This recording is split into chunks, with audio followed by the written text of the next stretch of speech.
There was a man executed on Tower Hill in 1542 for treason. His surname was Howard. And Howard is just one of 10 ordinary British surnames still walking around today that secretly carry the blood of kings and queens. 10 names that once ruled, married, or seized the crown of England and Scotland, and then quietly slipped out of the palaces and onto ordinary streets and ordinary doors. One of them might be yours. And even if it is not, stay with me, because the truth about your own bloodline at the end of this video is going to surprise you far more than any name on the list. And if you like this sort of thing, real history, real bloodlines, no myths, and no nonsense, subscribe to British Bloodlines before we start. Digging up who your people actually were is the whole reason this channel exists, and there is a great deal more coming. It is free, and you will not miss the next one. So let us get straight to it. 10 surnames, starting with the most powerful royal name in the history of England. Number 1, Plantagenet. This is the great royal name of medieval England, the line that ruled from Henry II in 1154 all the way to Richard III in 1485. Over 300 years of kings, and here's the first strange thing. For most of that time, those kings did not actually use the name Plantagenet at all. The name comes from a plant. Founder of the line, Geoffrey of Anjou, was nicknamed after the yellow broom shrub in Latin, Plantagenista, which he was said to wear in his cap. But for over 250 years, it was just a nickname. It was only in the 1440s that Richard, Duke of York, deliberately took it as a surname to strengthen his claim to the throne. So Plantagenet is a royal name that was, in a sense, chosen. And today it is astonishingly rare. Only around 10 people in the entire country still carry it. If you are one of them, your name reaches straight into the heart of the medieval crown. Number 2, Tudor. Say it, and you think of Henry VIII and Elizabeth I. The most famous dynasty in English history, ruling from 1485 to 1603. But here is what most people do not realize. The Tudors were Welsh. The name comes from a Welsh courtier, Owen Tudor, whose full Welsh name was Owain, son of Meredith, son of Tudor. Tudor was an Old Welsh personal name. Owen married a widowed queen, Catherine of Valois, and their grandson seized the English throne to become Henry VII. A Welsh name carried on to the English throne by one of the most improbable rises in history. If your surname is Tudor, that is what it carries. Number 3, Stuart, or in the older spelling, Stuart. This is the royal house of Scotland that went on to take the throne of England too. And it began not as a noble name, but as a job. The family were the high stewards of Scotland, the officials who ran the royal household. They held that office so long that the job became their name. Then a steward named Walter married the daughter of Robert the Bruce, and their son became Robert II, the first Stuart King of Scots, in 1371. The spelling shifted to the French Stuart thanks to Mary, Queen of Scots, who was raised in France.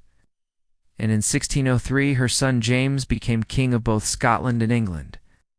Now, I have to be honest, because Stuart and Stuart are extremely common surnames today, and most people who carry them do not descend from the royal line at all. But the name itself is a genuine crown, and that is a remarkable thing to carry on an ordinary day. Now we move from the monarchs to the families who stood right beside the throne. The great noble houses, the ones who made kings, married kings, and sometimes tried to bring them down. Number 4, Percy. The Percys were the great house of the north, the Earls of Northumberland, guardians of the Scottish border, and one of the most powerful families in all of England. The name is Norman, from a place called Percy in Normandy, and the founder came over shortly after the conquest.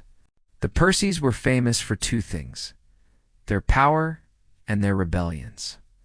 The most legendary of them, Henry Percy, nicknamed Hotspur, helped put Henry IV on the throne, then turned and rose in revolt against him, and was killed at the Battle of Shrewsbury in 1403. Shakespeare made him immortal. If your name is Percy, it belongs to the proud, dangerous lords of the North. Number 5. Neville. If any single family decided who wore the crown of England, it was the Nevilles. One man above all, Richard Neville, the Earl of Warwick, is remembered by history simply as the kingmaker in the Wars of the Roses. He helped pull down one king, raise up another, then switch sides and pulled that one down too. For a time he was the most powerful man in England without being king himself. And here is the part that matters most. A Neville woman, Cecily Neville, was the mother of two kings of England, Edward IV and Richard III. That means the Neville blood runs directly into the royal line, and through Edward's daughter, into every monarch that followed. The name is Norman, meaning new town.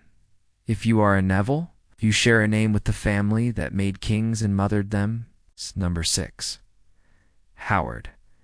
Remember the man on Tower Hill? The Howards are the premier dukes of England. The Dukes of Norfolk, the highest-ranking noble family in the land, and they sat astonishingly close to the crown. Two queens of England came from this one family. Anne Boleyn, the second wife of Henry VIII and mother of Elizabeth I, was a Howard through her mother. And Catherine Howard, Henry's fifth wife, was a Howard directly. Two queens, one family, both married to the same king, both destroyed by him. Now, a quick honest note, because I want to get this right. The origin of the name Howard is genuinely debated by scholars. The most respected surname dictionaries trace it to an old personal name, most likely a Norse one, meaning high guardian. You will sometimes hear it came from Hogward, a keeper of pigs, but that idea is largely dismissed by the experts. Either way, if your surname is Howard, it belongs to the greatest noble dynasty England has. Number 7. Seymour. This one is a direct bloodline into a king. Jane Seymour was the third wife of Henry VIII, and crucially, the mother of his only legitimate son, Edward VI. So Seymour blood ran in the veins of a king of England. The name is Norman, from a place called St. Maur, worn down over the centuries into Seymour. Jane's brother, Edward Seymour, became Lord Protector and effectively ruled the country while the boy king was too young. If you carry the name, it reaches into the family of a Tudor king, though I will note the experts say a few Seymours come from unrelated English places too, so the name has more than one root. Number 8. Beaufort. This might be the most quietly important name on the whole list, because without the Beauforts there would have been no Tudor dynasty at all.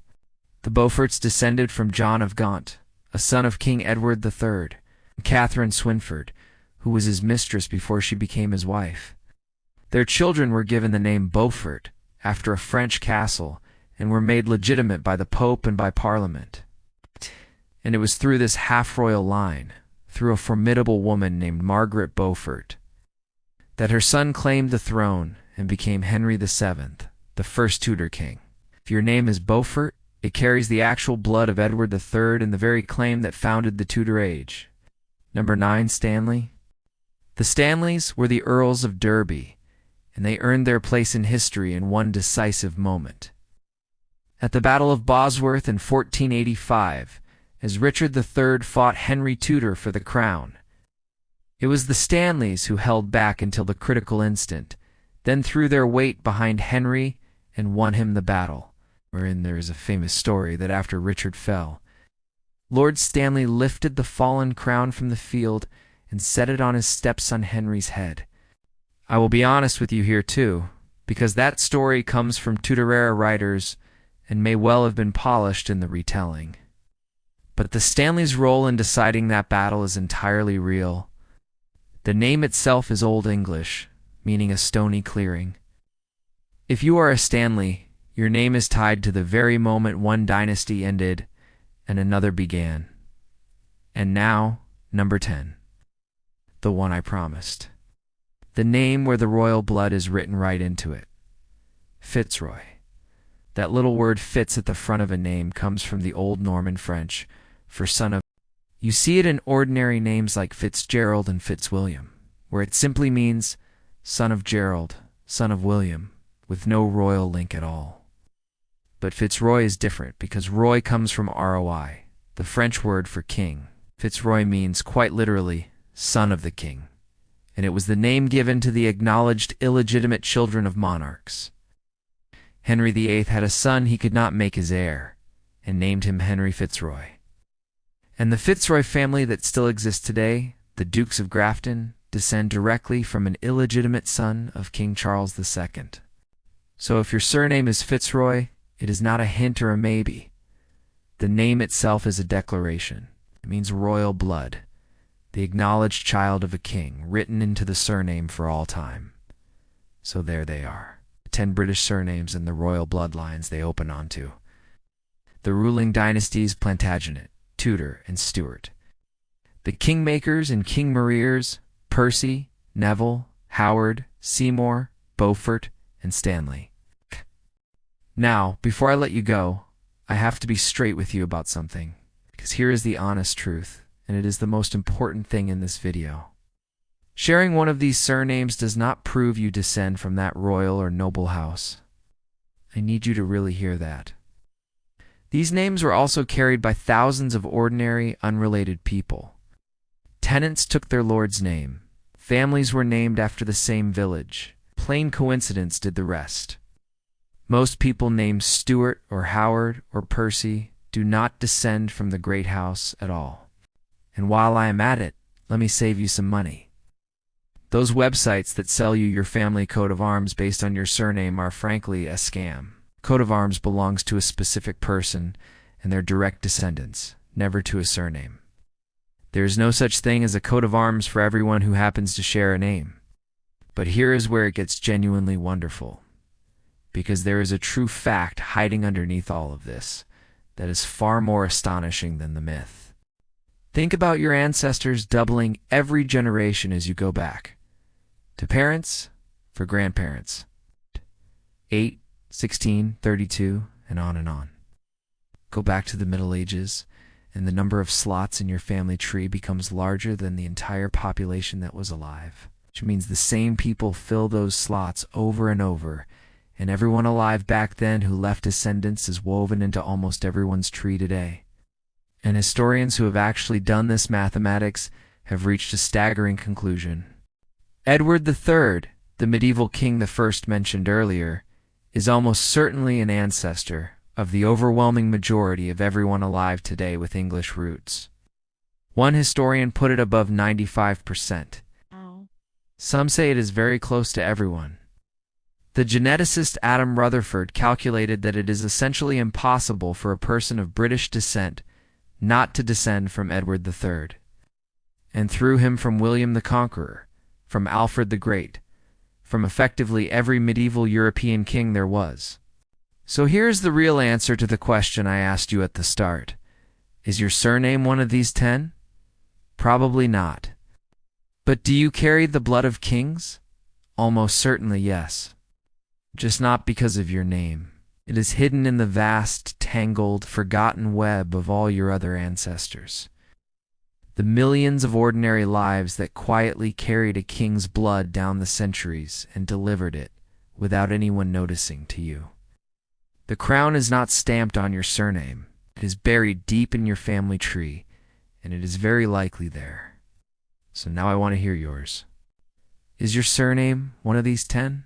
A ruling dynasty like Tudor or Stuart? A kingmaker house like Neville or Percy or Stanley? Or the royal blood-written plain in a FitzRoy? And even if your name is nowhere on this list, drop it anyway, because almost every British surname brushes up against this history somewhere. Put it in the comments and let us work out together which royal or noble story your name reaches back to. I read every single one, I promise you. Some of the names down there sit far closer to a throne than the people carrying them have ever imagined. And if this video gave you even one thing you did not know, do me a favor and subscribe to British Bloodlines before you go. Every week we pull back the surface of ordinary British families and names and show you the astonishing history hiding underneath. There is a whole country of it down here, and we are only just getting started. Because the strange, true thing is that the blood of kings did not stay in palaces. It scattered and thinned and ran down through 1,000 ordinary lives until it reached people who will never know they carry it. Farmers, shopkeepers, you. The crown is further from your surname than the fairy tale pretends, and yet closer to your blood than you would ever dare to dream. So drop your surname in the comments, come and find the rest of the story, and stay close. We are only just getting started,